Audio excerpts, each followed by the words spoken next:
그 어느 PC방에서 있었던 일입니다. 여러분, 대학생으로 보이는 한 남자가 그 외부 음식을 들고 PC방 안으로 들어온 거예요. 그 자리에 앉아서 이제 컴퓨터를 켜고 이제 음료수를 시키고, 이제 사장님이 음료수를 갖다 주시면서 뭐라고 말씀하시냐면은, 보니까 이 손님이 외부 음식을 가지고 와서 PC방에서 먹으면서 게임을 하는 겁니다. 그래서 사장님이 손님, 이거 외부 음식은 반입하면 안 된다고 이렇게 안내를 드렸어요.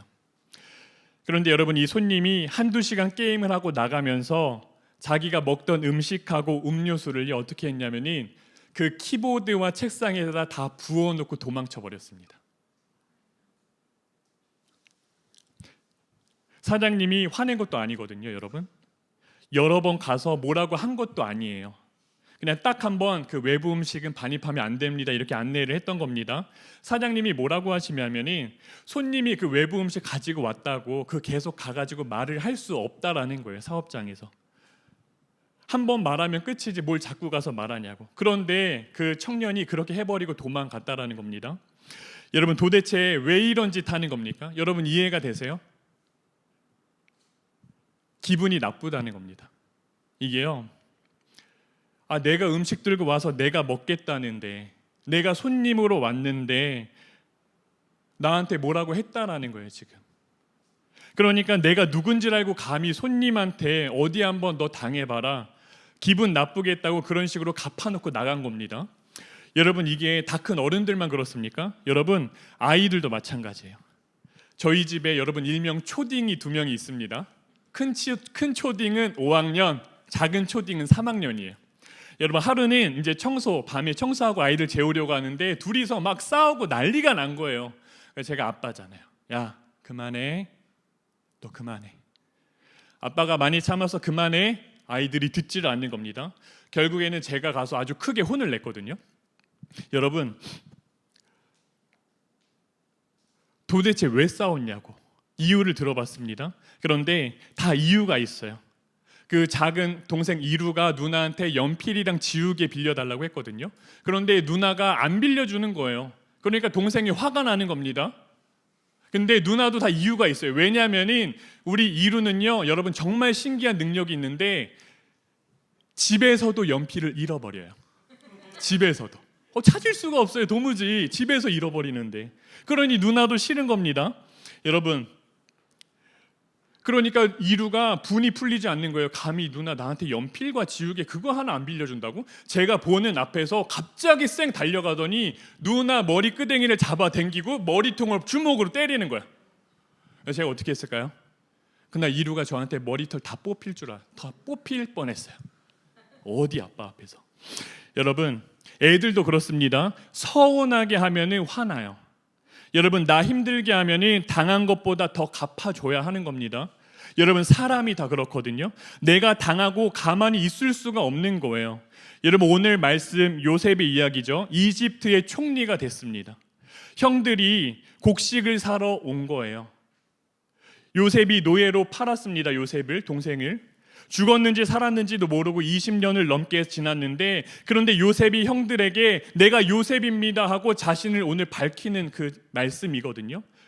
우리가 이거 너무 잘 알잖아요, 여러분. 그런데 요셉이 형들한테 어떤 일을 당했습니까? 우리가 이거 교회 학교부터 들어서 다 알고 있습니다. 형들이 요셉을 죽이려고 했습니다. 그러니 구덩이에다 던져놨다고요. 그런데 형제들끼리 이거 죽이면 뭐 하겠냐, 그냥 돈 주고 팔아버리자. 지나가던 상인한테 동생을 팔아 넘기는 겁니다. 그 일로 인해서 여러분, 요셉이 어떤 인생 살아가게 됩니까? 이집트에 끌려가가지고요, 보디발이라는 사람의 집에서 종으로 살아가게 되는 거예요. 열심히 잘 살아가고 있는데 이 보디발의 아내가 막 그 젊은 청년을 유혹을 하는 겁니다. 아마도 요셉이 여러분 저처럼 네, 제가 생각을 해보는 거예요. 여러분, 끝까지 거절하고 도망치지 않습니까? 오히려 여러분 누명을 쓰고 이제 어떻게 되죠? 감옥에 들어가잖아요. 여러분, 그게 끝이 아니죠. 감옥에서 아주 술 맡은 관원장 친하게 지냈습니다. 이 사람의 꿈을 해몽해주고 이 사람이 나갔어요. 그러니 요셉이 나 좀 잘 생각해달라고, 나가면 나 좀 잘 이야기 좀 해달라고. 그런데 술 맡은 관원장 어떻게 합니까? 쌩 까는 거예요. 2년 동안 감옥에 더 갇혀 있었습니다.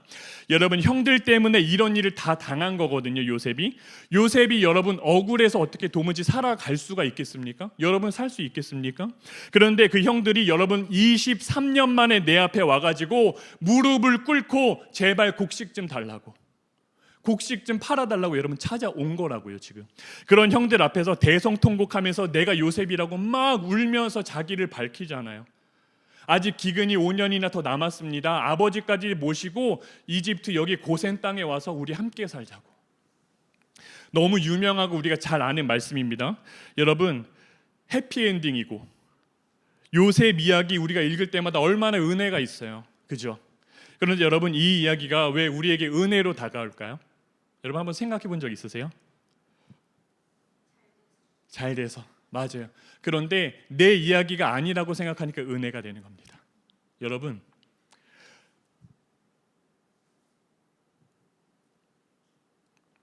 한번 생각해 보세요. 내가 요셉이라 한번 생각해 보세요. 지금 우리 여기 다 있잖아요. 근데 제가 노예 상인한테 연락해가지고 이제 저 문 열고 막 총 들고 사람들 다 들어오는 겁니다. 여러분들 싹 다 잡아가는 거예요. 제가 중국에 팔아 넘긴 겁니다. 노예로 살아가고 23년 동안 그렇게 아주 어렵게 살았어요. 지금 여기 아버지, 어머니, 남자친구, 여자친구 있죠? 다? 연락도 못하고 생이별 되는 거예요, 여러분. 지금 이 순간부터. 근데 그 23년 만에 내가 여러분들 앞에 딱 나타났어요. 여러분 어떻게 하시겠습니까? 용서하시겠어요? 죽이는 거예요. 너 잘 만났다. 여러분, 요셉은 근데 어떻게 합니까? 형들을 용서하고 살린다고요.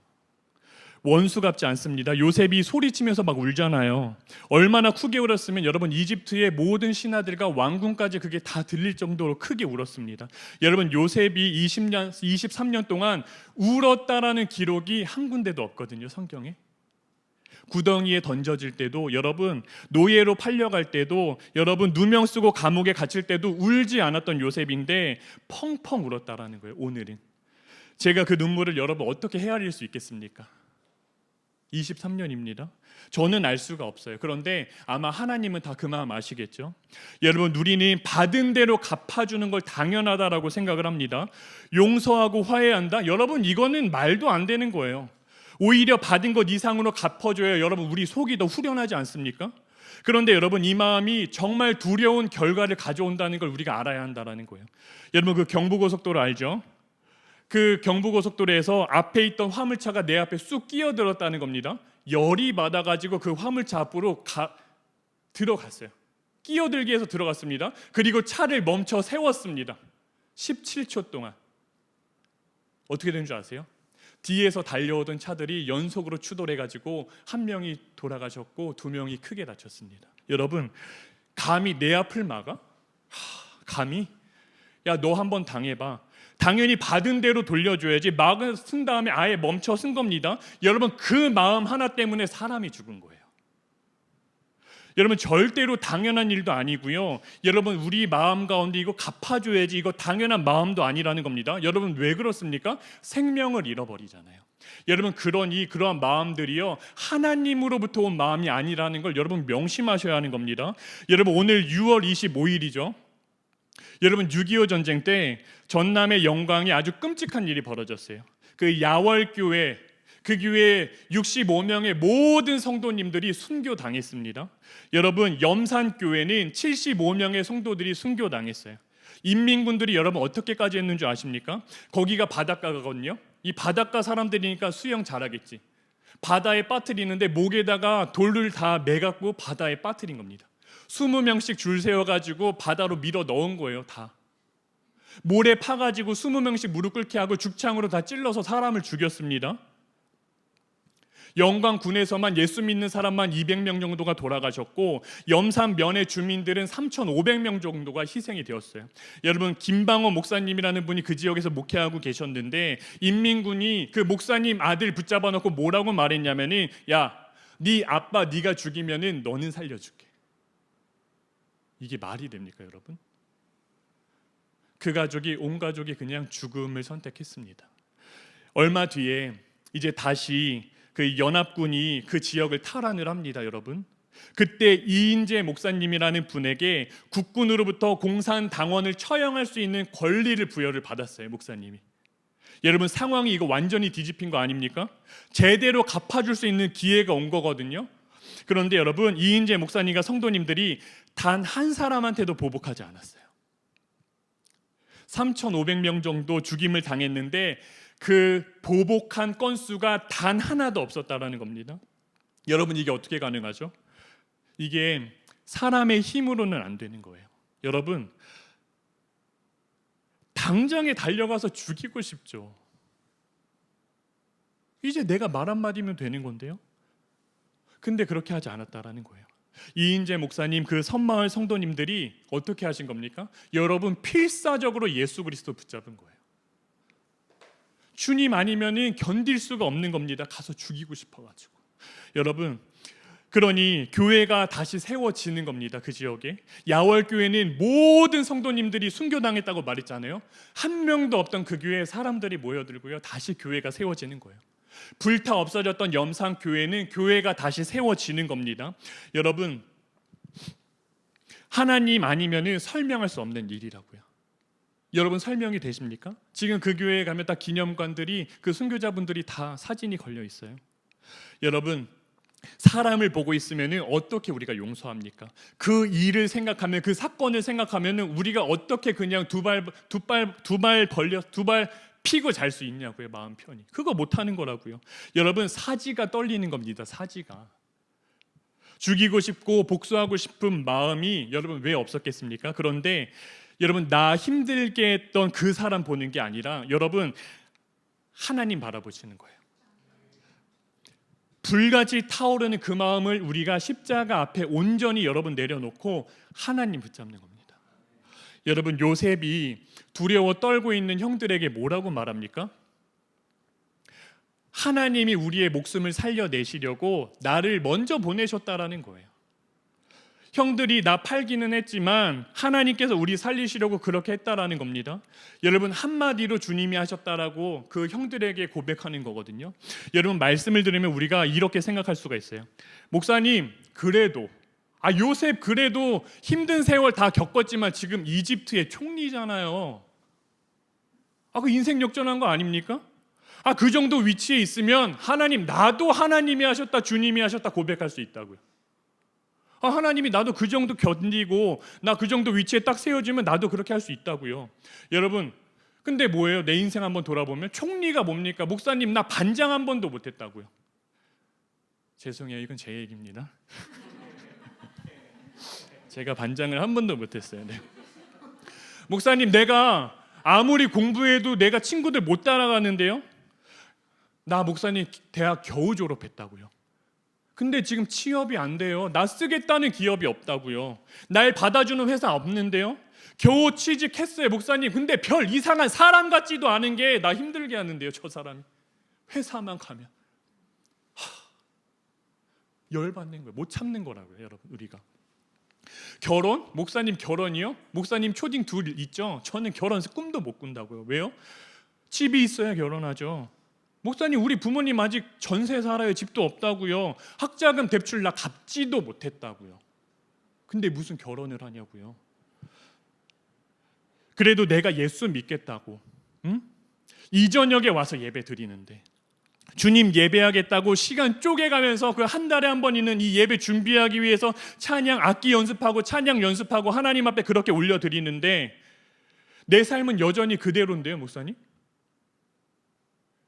오늘 나 처음 봤잖아요. 뭘 한다고 그렇게 강단에서 얘기하시냐. 원망밖에 안 나오거든요, 우리가 솔직히.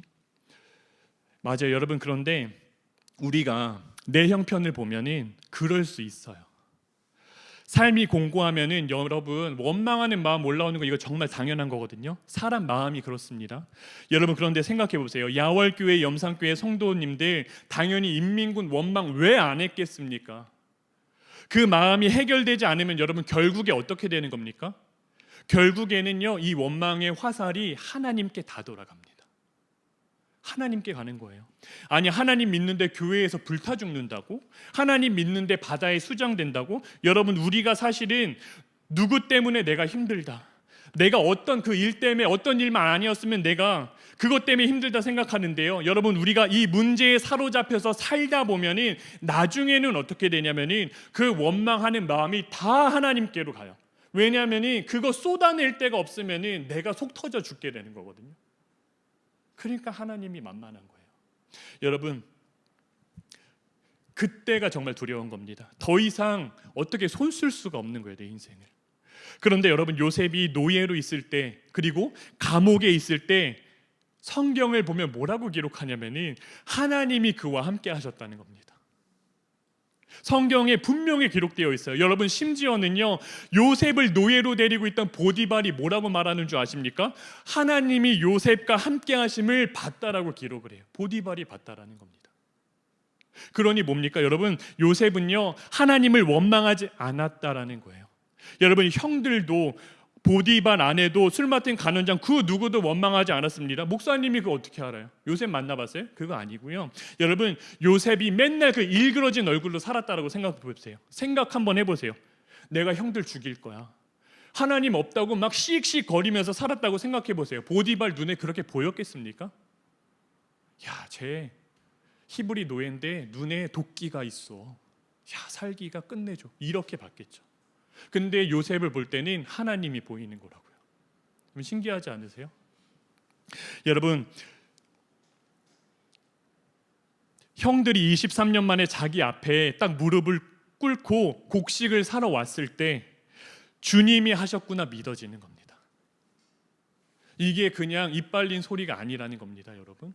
그 세월에 진짜 하나님 함께 하심이 요셉한테만큼은 분명하게 믿어졌던 거예요.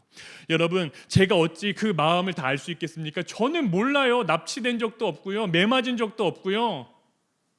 그 집에서 그냥 아내 눈치만 보고 사는. 죄송합니다. 우리 아내가 왔어요. 그래서 제가 잘해야 합니다.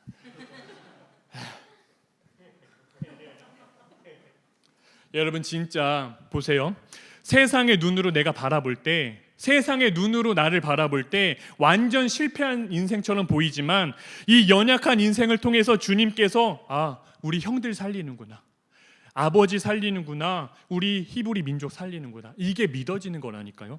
여러분, 그러니 우리도 마찬가지입니다. 어려운 순간에도 우리가 함께 하시는 하나님을 믿음으로 붙잡는 거예요. 여러분, 피아 워십이라는 찬양 사역 알고 있죠?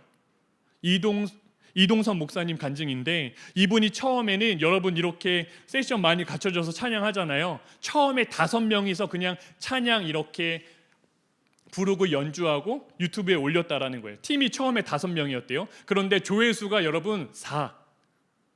팀이 5명인데 조회수가 4개밖에 안 나온다는 거예요. 그러니까 자기 팀원도 안 보는 영상을 올리고 있던 거예요. 우리 팀은 그렇지 않게 되기를 바랍니다.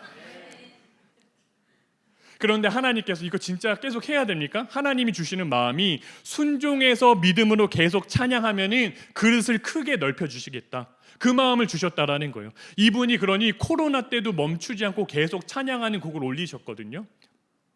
지금은 그 찬양팀만 40-50명이 훌쩍 넘습니다. 매주 목요일마다 수천 명이 모여서 하나님을 예배한다고요. 그런데 교회 사역이 마치고 하루는 그 아들이 셋이래요. 세 아들과 가서 이렇게 축구하다가 넘어져가지고 십자인대가 파열이 되는 겁니다. 수술을 받고 회복 중이었는데 그 병원에서 새벽에 혼자 화장실에 걸어가다가 그만 넘어지고 말아요. 그런데 머리부터 바닥에 박아가지고 뇌출혈이 5군데나 터졌다라는 겁니다. 새벽이어서 빨리 발견되지가 않았대요. 골든타임을 넘긴 거예요. 의사 선생님이 그 가족들을 불러놓고 뭐라고까지 말씀하셨냐면은 마음의 준비를 하시라고까지 말씀을 드렸다라는 겁니다. 이틀 동안 의식 없이 그냥 기절한 상황이었대요, 목사님이. 그런데 기적적으로 깨어났습니다. 그런데 깨어나 보니 여러분, 미각이 없는 거예요. 맛을 느끼지 못하는 겁니다. 한쪽 귀의 청각을 잃어버렸어요. 후각도 사라졌다라는 겁니다. 여러분, 의사 선생님이 뭐라고 말씀하시냐면은 신경이 손상된 거는 치료 방법이 아예 없습니다. 약도 없고 이건 수술할 수도 없는 거예요. 그거는 그냥 하늘의 영역입니다. 이렇게 말하더라는 겁니다. 여러분, 찬양 인도자 아닙니까? 그런데 한쪽 귀가 안 들리는 거예요. 아까 찬양팀 다 이거 끼고 찬양하잖아요. 못 들어요. 안 되는 겁니다. 그게 음정 어떻게 맞춥니까? 하필이면 왜 찬양하는 사람한테 이런 일을 주시냐고요. 여러분, 그런데 1년이 지났어요. 특별 새벽 예배 그 사역을 아주 열심히 하고 집에 들어가서 이제 사역 끝나면 여러분 뭡니까? 파티. 집에서 파티하잖아요. 아이들 아들 앉혀놓고 떡볶이 피자 시켜놓고 막 먹는데 목사님이 눈물이 나더래요. 왜냐하면 너무너무 배고픈데 아무 맛이 느껴지지 않는 겁니다. 막 우걱우걱 씹는데도 맛이 느껴지지 않더래요. 눈물을 흘리니까 아들들이 아빠 왜 울어? 아빠 왜 울어? 애들아 맛있지? 많이 먹으라고. 근데 아빠는 아무 맛도 못 느끼잖아. 그러니까 애들도 다 아는 거예요. 너희만 맛있게 먹으면 됐다고. 목사님이 너무 억울하더래요. 내가 나쁘게 살았어? 내가 하나님 찬양하겠다고 한 건데, 내가 그리고 목사인데 왜 나한테 이런 일이 생기지? 하나님 도대체 왜 나한테 이런 일을 주시는 거냐고. 수천 명 모아놓고 찬양 인도하고 아무리 기도해도 이 맛을 느낄 수 없고 냄새 맡을 수 없고 듣지 못하는 건 고쳐지지를 않는 겁니다. 그런데 하루는 하나님 앞에 기도하는데 무슨 마음을 주시냐면은 사도 바울에게 주셨던 그 마음, 내 은혜가 족하다. 하나님이 그 마음 주시더래. 그날 이후로 목사님이 이제 찬양 집회 간증을 다니시면서 이 간증을 늘 하셨다라는 겁니다. 그런데 여러분, 놀라운 일이 벌어졌다라는 거예요. 전국에서 연락이 오는 겁니다. 뭐라고 연락이 오냐면은 어떤 분은요, 저희 남편도 뇌출혈로 못 깨어나고 있습니다. 그런데 목사님 간증 듣고 내가 다시 희망을 갖게 되었습니다. 또 어떤 분은요, 저는 지금 8년째 허리를 다쳐가지고 저 누워만 있는 사람인데요, 저 그래서 교회도 못 가는 사람인데요, 목사님 간증 듣고 저 다시 한번 일어나 보려고 노력해 보겠습니다. 대구에서 집회 끝나고 KTX 타고 올라오는 길에는 한 기차 안에서 청년에게 연락이 왔다라는 겁니다. 목사님, 제가 정말 큰 암에 걸렸는데 도무지 이해가 안 되고 왜 내 삶 가운데 암이 찾아왔는지 삶이 다 무너졌다라는 거예요. 예배고 뭐고 나 교회도 안 가려고 했는데 오늘 목사님 그 간증 딱 듣고 위로받고 나 다시 힘내서 그 암 치료 받아보겠다고. 목사님이 이렇게 걸려오는 전화들을 하나하나 받을 때마다 하나님이 깨닫게 하시는 거래요. 깨닫게 하셨다라는 겁니다. 하나님이 이런 나를 통해서 일하시는구나. 야, 이게 하나님이 하시는 일이구나. 그런데 여러분, 여전히 맛을 느끼지는 못합니다. 한쪽 귀는 여전히 안 들리는 상황이거든요. 그런데 여러분, 그 고통조차도 하나님이 하시는 일이라는 걸 안 순간에 그렇게 하나님을 원망하던 마음이요, 여러분 희망으로 바뀌더래요. 소망으로 바꿔주시더랍니다. 여러분, 목사님이 마지막에 뭐라고 말씀하시냐면은 내가 평생 건강하게 찬양하는 것보다는 이 아픔으로 한 영혼을 살리는 것이 하나님의 계획이었구나. 여러분, 하나님이 하셨다 이 사실이 우리의 삶 가운데 정말 신라일같이 하나하나도 정말 아무것도 아닌 것처럼 여기지만 하나님이 하셨다라는 사실이 믿어지면 여러분 사는 거예요. 여러분, 나만 삽니까? 그 간증 통해서 얼굴도 몰라, 이름도 모르는 사람들이 일어나잖아요, 주님 안에서. 여러분, 그 은혜가 여러분들 삶 가운데 임하기를 주의 이름으로 축복을 드립니다. 여러분, 오늘 저희가 성경은 읽지 않았지만 24절의 말씀을 보면은 요셉이 형들을 보내면서 서로 다투지 말라고 말하거든요. 여러분, 왜 갑자기 형들끼리 싸우지 말라고 말하는 걸까요? 돌아가는 길에 다투고 싸울 게 뻔하기 때문에 그런 겁니다. 여러분 보세요. 죽은 줄 알았던 동생이 이집트 총리가 되어 우리 눈앞에 쓴 겁니다. 이거 천만다행인 거는 요셉이 막 정신 나간 사람처럼 울고불고 난리를 치는 거예요. 그 자리에서 우리에게 복수하고 우리 죽일 것 같았는데 그렇지 않은 겁니다. 그러니 그 상황이 요셉을 만나긴 했지만 정신이 없는 거예요. 도대체 이게 뭐지? 그런데 여러분 생각해 보세요. 이제 집으로 돌아가는데 현타가 아주 세게 오는 겁니다. 그 이집트 왕궁에 나와서 집으로 돌아가는 길에 현타가 강력하게 오는 거예요. 왜요? 요셉이 다시 눈 돌아가가지고 우리 죽이면 어떡하지? 그러게 누가 요셉 팔자고 했어? 그때 죽였어야지. 야, 너가 그렇게 얘기한 거 아니야? 왜 그랬어? 막 서로 책임을 미루면서 23년 전에 그 일로 막 멱살 잡고 싸울 게 분명한 거예요. 그 요셉 형들이. 그러니 싸우지 말라라고 말하는 겁니다. 여러분, 생각해 보세요. 이 상황에서 어떻게 안 싸웁니까? 그런데 여러분, 어떻게 안 싸우겠어요? 요셉이 싸우지 말라고 했다고 원망하는 마음 안 생기겠습니까? 야, 제가 그때 그 말만 안 했어도. 사람 보면 여러분 무조건 싸우게 되는 겁니다. 그때 그 일을 생각하면 무조건 열뻗치게 되는 거예요. 그런데 안 싸울 수 있는 방법이 있는 겁니다. 뭡니까? 그게 여러분 뭔 줄 아세요? 받은 은혜를 기억하는 거예요. 여러분, 형들이 왜 이집트까지 기어간 겁니까? 기근 때문에 간 거라고요. 기근 때문에. 집에 여러분 죽이라도 끌어먹일 게 있으면 그 이집트 땅까지 내려가겠습니까? 왜 가요? 안 간다고요. 갈 일이 없는 거예요. 이거 먹으면 되니까. 그런데 먹고 죽을 것도 없으니까 거기라도 가서 먹을 거 사와야 되는 거거든요. 그러니까 내 인생 이제 끝났다라고 생각한 그 자리에서 살 길을 찾아서 마지막으로 간 게 이집트 땅입니다. 그 인생 밑바닥에서 우리가 죽이려고 했던 그 요셉이, 내가 팔아먹은 요셉이 두 눈 시퍼렇게 뜨고 살아있는 거예요. 여러분, 그런데 내가 죽이려고 했던 그 요셉 때문에 내가 살잖아요.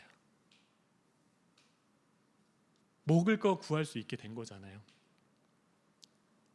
먹을 것도 없고 살 지역 고센 땅도 없고 아버지부터 온 가족이 다 살게 되는 거거든요. 여러분, 어찌 보면이 여러분, 이렇게 큰 은혜를 받았는데 돌아가는 길에 네 탓이야 내 탓이야 하고 다투겠습니까? 정상적인 사람이라면 다툴 수 없는 거라고요.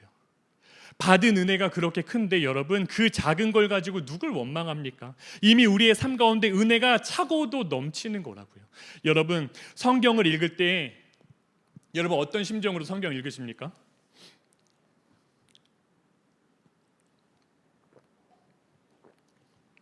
우리는 성경 읽을 때 늘 내가 요셉이라고 하고 성경 읽습니다. 내가 요셉이라고 생각하고 성경 읽는다고요. 그런데 여러분, 우리가 요셉입니까? 여러분, 우리는 요셉 팔아먹은 형들인 거예요. 내 인생만 바라보면 원수 같은 사람, 천지입니다. 원수 같은 상황만 보이거든요. 여러분, 그래도 우리가 예수 믿잖아요. 그러니 내가 어떡합니까? 그래도 내가 교회 다니지, 용서하자. 처음에는 우리가 그렇게 다 해본다고요. 그런데 나중에는요, 왜 예수 믿는 나만 손해보고 살아야 돼? 그러니 나중에는요, 막 지치고 지쳐가지고 용서도 못하고 화해도 못한다고요. 그런데 여러분, 가만히 한번 진짜 생각해 보세요. 우리가 요셉입니까? 아니면 형들입니까? 여러분, 따지고 보면 우리가 예수님을 십자가에 못 박은 사람들 아닙니까? 하나님 입장에서 보면 우리가 죽일 놈이라는 거예요. 우리 죄 때문에 예수님이 돌아가셨잖아요. 그런데 우리가 십자가에 매달은 예수님 때문에 우리가 구원받고 사는 거예요. 여러분, 우리가 요셉의 형들과 다를 게 뭐가 있겠습니까? 여러분, 다를 바가 없는 겁니다. 저도 마찬가지예요. 목사건 직분자건 다 상관없는 겁니다. 우리가 그냥 그 형들인 거예요. 죽을 수밖에 없는 자리에서 여러분, 십자가 그 은혜 하나로 살아난 사람들입니다. 여러분, 그렇게 큰 은혜 받은 사람들이 옆에 있는 사람을 미워하고 갚으려 하겠습니까? 그럴 수 없는 거예요. 여러분, 오늘 제 이야기를 듣고요, 정말 오해하지 않으셨으면 좋겠습니다. 여러분을 지금 힘들게 한 그 사람이 아무것도 아니라고 제가 단정지어 말하는 거 아니고요, 여러분이 지금 처해 있는 그 상황이 별거 아니라고 제가 이 강단에서 이 입으로 말씀드리는 게 아니에요. 여러분, 우리가 다들 모양은 다르지만 정말로 힘든 시간 보내고 있다는 거 다 압니다. 주님이 다 아실 거예요. 그런데 여러분, 복수도 다툼도 결국 내가 받은 게 작아 보일 때 나오게 되는 겁니다. 내 억울함이 더 크게 보이니까 갚으려고 하고요, 막 따지려 드는 거예요. 그런데 내가 받은 은혜가 여러분 그 억울함보다 더 크다는 걸 내가 알게 될 때, 여러분 깊은 마음, 갚고 싶은 마음도 다툼도 그 마음 다 사라지게 되는 겁니다. 그 은혜 안에 그냥 다 덮이게 되는 거라고요. 여러분, 사실 원수는 멀리 있지 않잖아요. 원수는 멀리 있지 않아요. 제가 낮에는 복지관 소속으로 어르신들 방문하는 일을 합니다. 막 왼수, 막 어르신이 그 왼수 막 아주 왼수를 잡아 죽이려처럼 왼수 그러는 거예요. 도대체 어르신 왼수가 누구예요? 남편이라는 겁니다. 글쎄, 하루에 3끼를 막 먹고. 제 원수를 잘 모시고 왔거든요 오늘. 여러분도 아주 주님 안에서 복된 원수들 만나게 되길 주의 이름으로 축복을 드립니다. 여러분, 원수 멀리 있지 않아요. 요셉의 원수 누구였습니까? 다른 사람 아닌 형이었어요. 여러분 어떠세요? 혹시 평생 부모님 용서 안 되는 분 계십니까?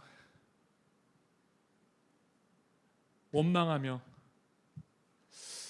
부모님 이름을 잘 못 부르는 분도 있어요. 아니면은 저 사람, 그 사람 때문에 내 인생 이렇게 됐다 하고 마음에 담아두는 사람 있지 않습니까? 지금 막 머릿속에 파바박 떠오르는 그 사람들이 있을 겁니다. 여러분,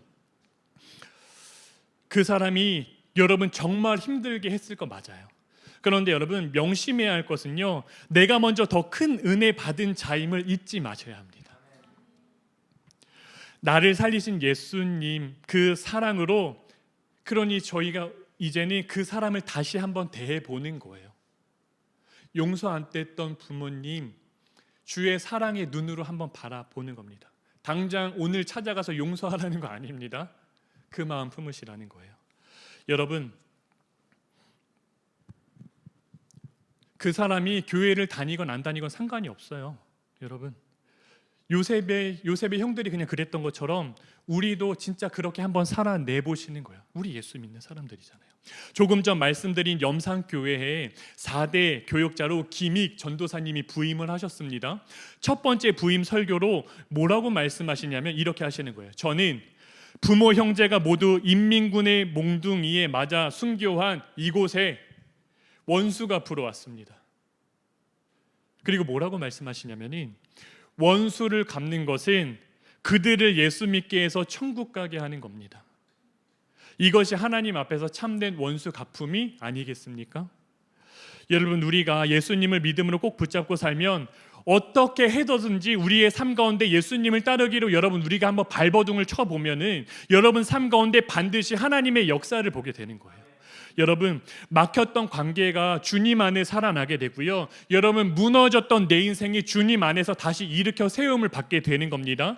여러분, 나를 통해서 그 사람까지 살아나는 하나님의 생명으로 살리시는 일을 여러분 우리가 두 눈 뜨고 똑똑히 보게 되는 거예요.